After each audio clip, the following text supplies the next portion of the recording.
এই দুনিয়ার পুরো জীবনটা এটা হচ্ছে লালসাময় একটা জীবন, লোভ, মরিচিকা, মায়াজাল। এই মায়াজালে আমরা আটকে আছি, ফলে মৃত্যুর কথা আমরা ভুলে গিয়েছি।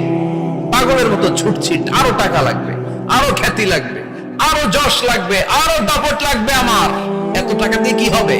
এত সম্পদ দিয়ে কি হবে? এত ব্যস্ততা দিয়ে কি হবে? তোমার স্টপ, থামুন, অনেক হয়েছে। আন্না, থামুন, take a rest, take a breath and think about death. Think that you have to go back to your Lord.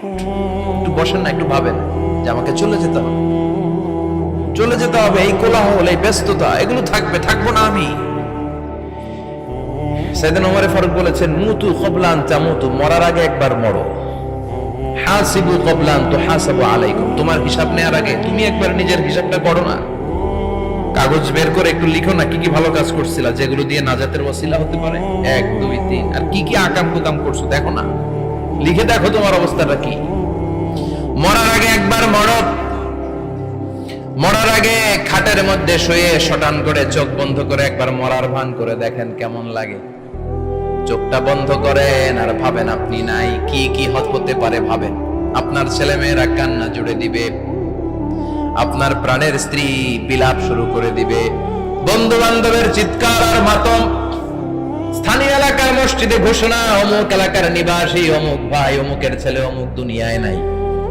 সব আত্মীয়রা চলে আসবে, ফেসবুকে স্ট্যাটাস দেয়া হবে, সবাই সবাইকে জানাবে বিকাল 4টায় অমুক হাই স্কুল ময়দানে আপনার জানাজা। ছুটে আসবে, সবাই ছুটে আসবে আপনাকে শেষ বিদায় দিতে, গুড বাই জানানোর জন্য, আল ওয়াদা, বিদায় জানাতে আসবে সবাই। 4 তাকবীর দিয়ে আপনার জানাজা হবে, অশ্রুসিক্ত জানাজায় আপনার বিদায় হবে।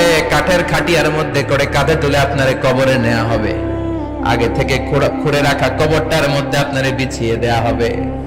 বাঁশের কচি দিয়ে তার উপরে মাটির চাপা দিয়ে সব চলে যাবে।